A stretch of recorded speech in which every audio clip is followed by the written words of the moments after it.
السلام علیکم۔ یہ ہے اردو ایکشن ٹیلز۔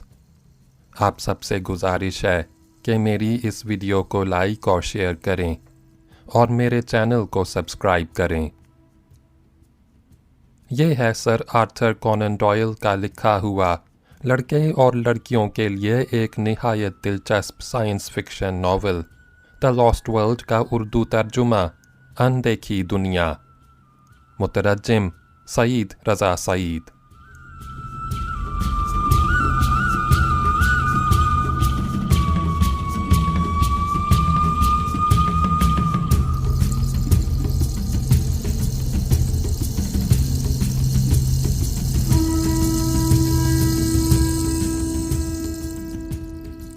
باب نمبر 7، کیمپ پر حملہ۔ جیسا کہ آپ کو معلوم ہے، میں اپنے ساتھیوں میں سب سے کم عمر اور ناتجربہ کار تھا، مگر جب میں نے ایک آدھ ایسا کارنامہ انجام دیا جس پر میرے ساتھیوں نے مجھے مبارکباد دی تو پھر مجھے بھی دور کی سوچنے لگی، اور مزید کارنامے انجام دینے کے شوق میں اگلی رات کو میں مرتے مرتے بچا۔ ہوا یہ کہ مجھے نیند نہیں آ رہی تھی۔ پہرا دینے کی باری سمرلی کی تھی۔ وہ الاؤ کے پاس گھٹنوں پر بندوق رکھے بیٹھے اونگ رہے تھے۔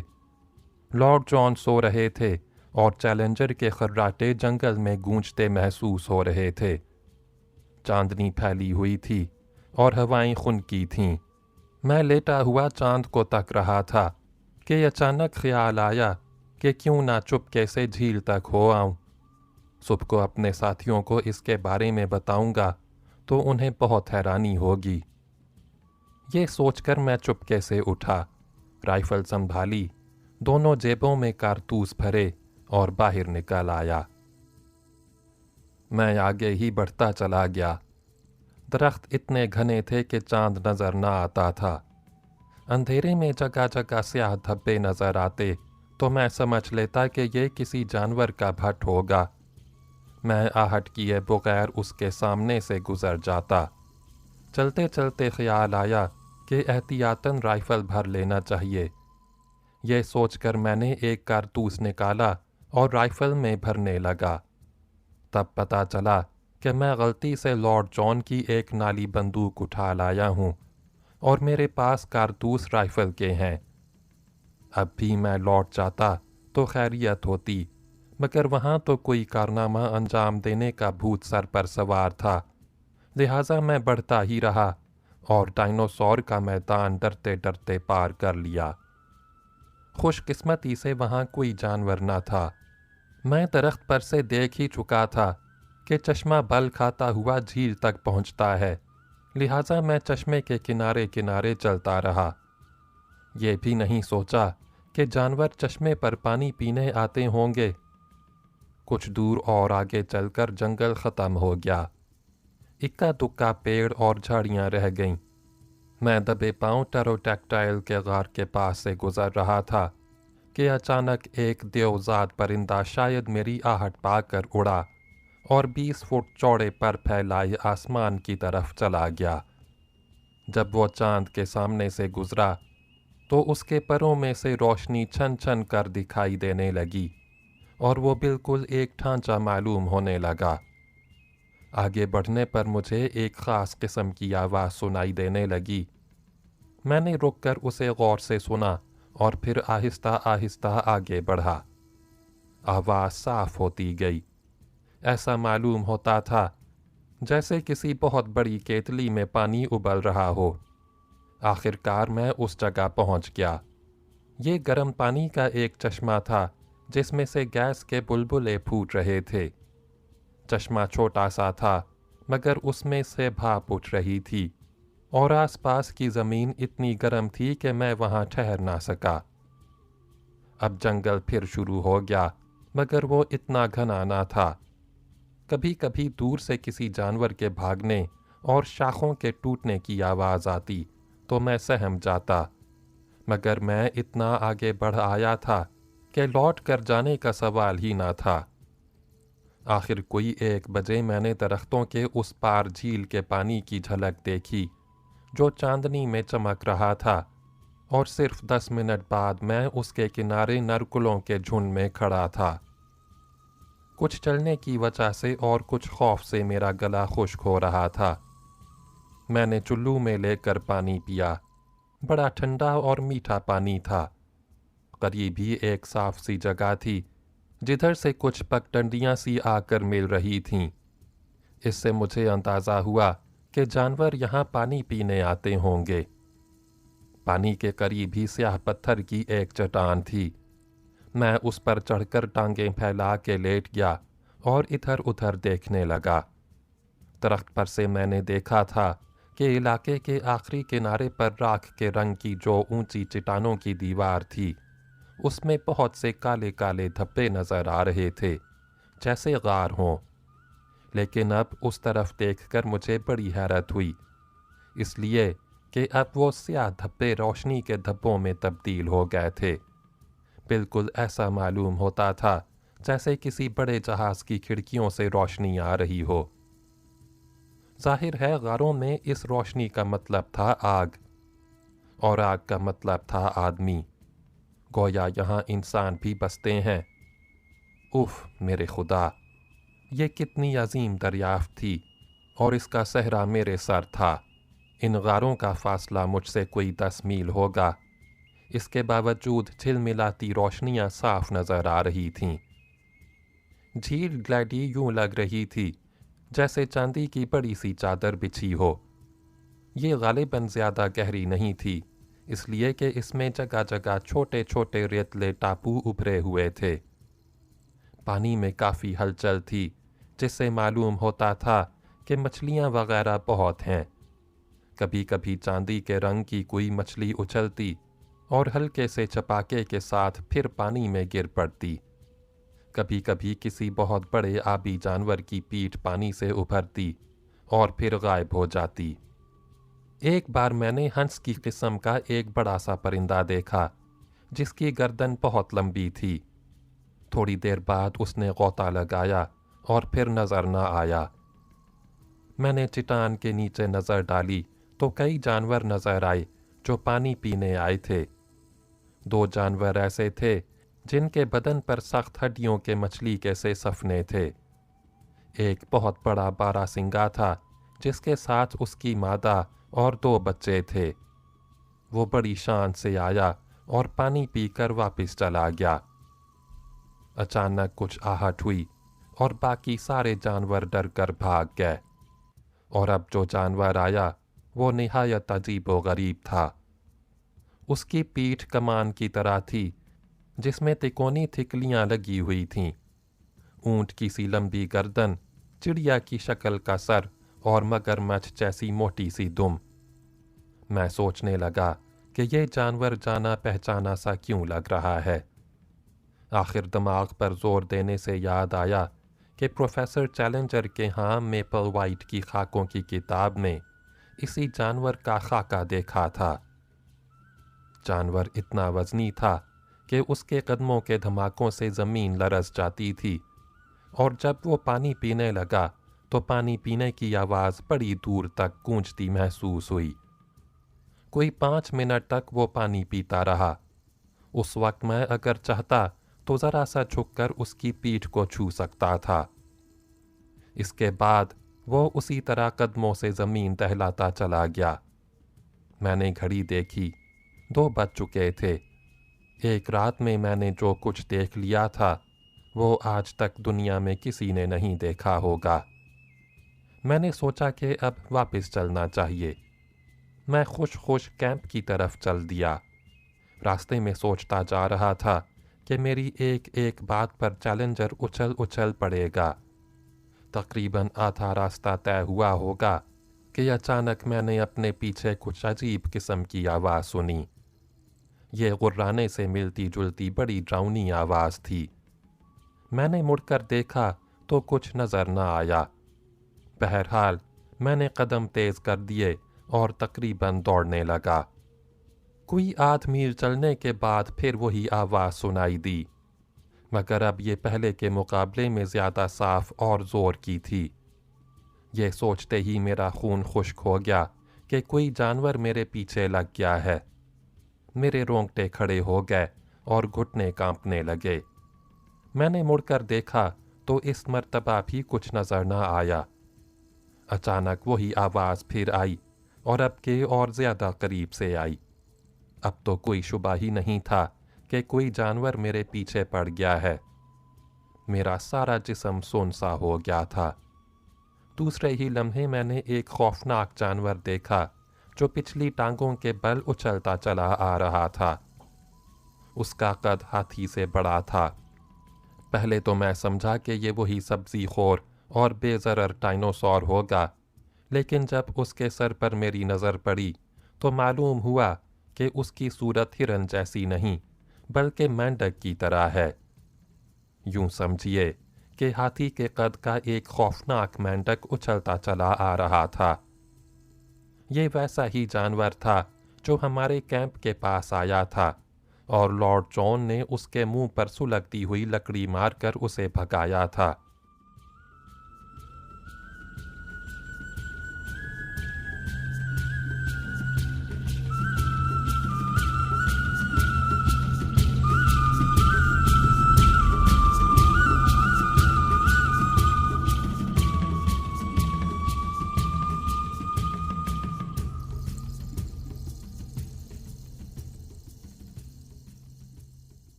مجھے یقین ہو گیا کہ یہ کوئی گوشت خور ڈائنوسور ہے۔ تھوڑی تھوڑی دور پھدکنے کے بعد وہ اپنا سر زمین کے قریب لا کر زور سے سونگھتا اور پھر پھدکنے لگتا۔ ظالم میری بو کا پیچھا کر رہا تھا۔ مجھے اب افسوس ہوا کہ میں غلط بندوق کیوں لے آیا۔ وہاں کوئی بڑا درخت بھی نہ تھا جس پر میں چڑھ جاتا۔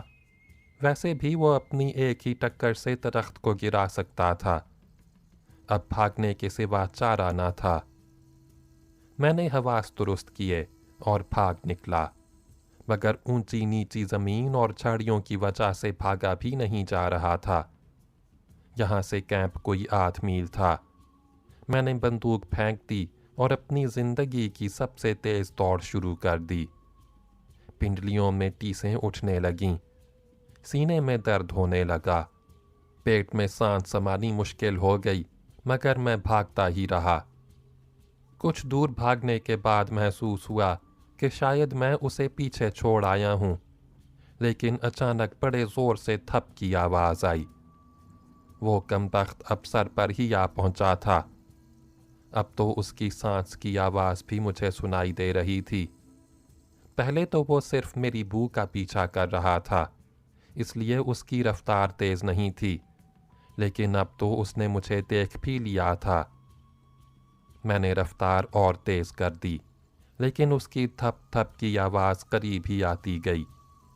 ہر لمحے مجھے یہ محسوس ہوتا کہ اب اس کا پنجہ مجھ پر پڑا۔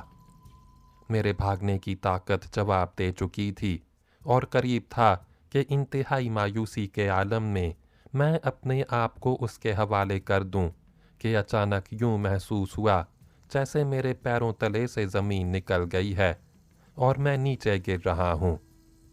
نیچے گرتے ہی میں بے ہوش ہو گیا، لیکن چند ہی منٹ بعد مجھے ہوش آ گیا اور ایک تیز اور شدید بدبو کا احساس ہوا جو ناک کے نتھنے چیرتی اندر گھسی جا رہی تھی۔ میں نے دونوں ہاتھ آگے بڑھا کر اندھیرے میں ٹٹولنا شروع کیا تو جو چیز سب سے پہلے ہاتھ لگی وہ گوشت کا ایک بڑا سا ٹکڑا تھا۔ دوسرے ہاتھ میں ایک بڑی سی ہڈی آ گئی۔ میں نے اوپر نظر ڈالی تو گولائی میں آسمان نظر آ رہا تھا جس میں تارے چمک رہے تھے۔ اب میری سمجھ میں آیا کہ میں ایک گڑھے میں گر پڑا ہوں۔ میں جلدی سے کھڑا ہو گیا اور ہاتھ پیر گردن وغیرہ ہلا کر دیکھنے لگا۔ شکر ہے کہ سب سلامت تھے، البتہ سارے جسم میں سخت درد تھا۔ مجھے یاد آ گیا کہ کس طرح ایک دیو میرا پیچھا کر رہا تھا۔ میں نے گھبرا کر اوپر دیکھا کہ شاید وہ کمبخت اب تک وہاں موجود ہو، لیکن کچھ نظر نہ آیا اور نہ کسی قسم کی آواز ہی سنائی دی۔ میں نے ادھر ادھر پھر کر جائزہ لیا تو پتہ چلا کہ یہ غار تقریباً 20 فٹ کے دائرے میں ہے۔ دیواریں بہت ڈھلوان اور چکنی تھیں۔ نیچے ہڈیاں بکھری ہوئی تھیں اور گوشت کے ٹکڑے پڑے تھے۔ کچھ ٹکڑے سڑ چکے تھے اور ان سے سخت بدبو اٹھ رہی تھی۔ گڑھے کے درمیان میں ایک بلی گڑی ہوئی تھی۔ میں نے پنجوں کے بل کھڑے ہو کر ہاتھ بڑھایا، تب بھی وہ اس کے اوپر کے سرے تک نہ پہنچ سکا۔ بلی بڑی چکنی تھی۔ میں نے سونکھ کر دیکھا تو پتہ چلا کہ اس پر چربی ملی گئی ہے۔ اتنے میں مجھے یاد آیا کہ میری جیب میں ایک مومی ماچس پڑی ہے۔ جلدی سے اسے نکال کر ایک تیلی جلائی اور فوراً اس نتیجے پر پہنچ گیا کہ یہ گڑھا انسانوں نے شکار کے لیے کھودا ہے۔ وہ اس کے اوپر گھاس پھوس رکھ کر اسے چھپا دیتے ہوں گے۔ جانور کا پیر پڑتا ہوگا تو وہ اس میں گر پڑتا ہوگا۔ یہ بلی اوپر سے تیز نوکیلی ہوگی۔ جانور اس میں چھد کر ہلاک ہو جاتا ہوگا۔ چیلنجر کا خیال تھا کہ یہاں انسان کی موجودگی ممکن نہیں، کیونکہ جنگلی آدمی جس کے پاس اپنی حفاظت کے لیے ہتھیار نہ ہوں، اتنے بڑے بڑے درندوں کے درمیان زندہ نہیں رہ سکتا۔ لیکن مجھے اب ایسے ثبوت مل چکے تھے جن سے چیلنجر کا خیال غلط ثابت ہوتا تھا۔ ایک غاروں میں نظر آنے والی روشنی اور دوسرا شکار کا یہ گڑھا۔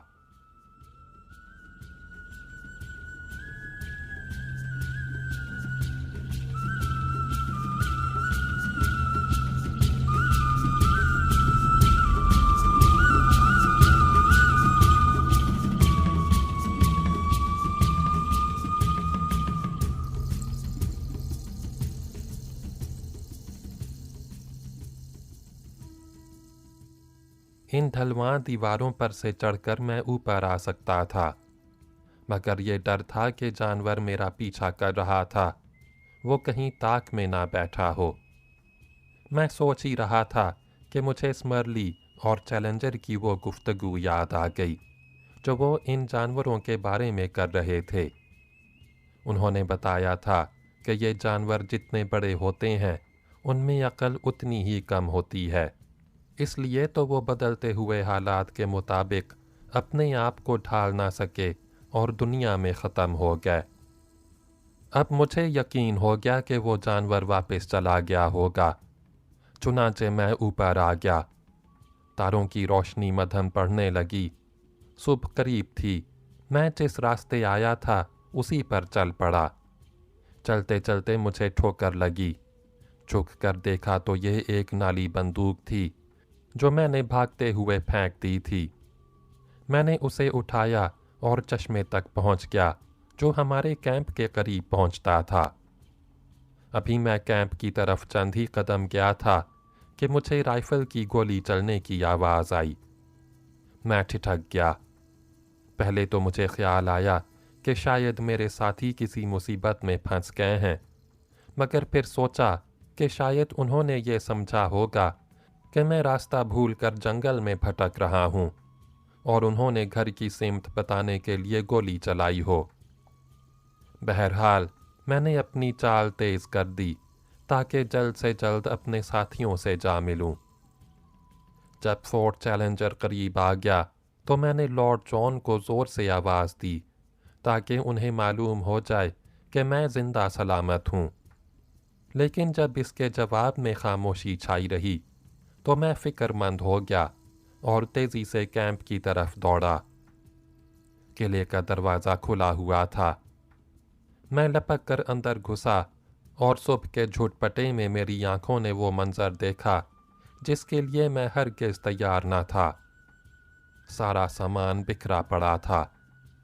میرے تینوں ساتھی غائب تھے اور بجھے ہوئے الاؤ کے پاس بہت سا خون پڑا ہوا تھا۔ اس کے بعد جو کچھ ہوا مجھے پوری طرح یاد نہیں، بس اتنا یاد ہے کہ میں دیوانوں کی طرح جنگل میں اپنے ساتھیوں کو پکارتا پھر رہا تھا۔ مجھے رہ رہ کر یہ خیال آ رہا تھا کہ اب میں اس خطرناک جگہ اکیلا رہ گیا ہوں اور جلد ہی کسی حادثے کا شکار ہو جاؤں گا۔ مایوسی کے عالم میں میں کبھی اپنا سر پیٹتا تھا اور کبھی بال نوچتا۔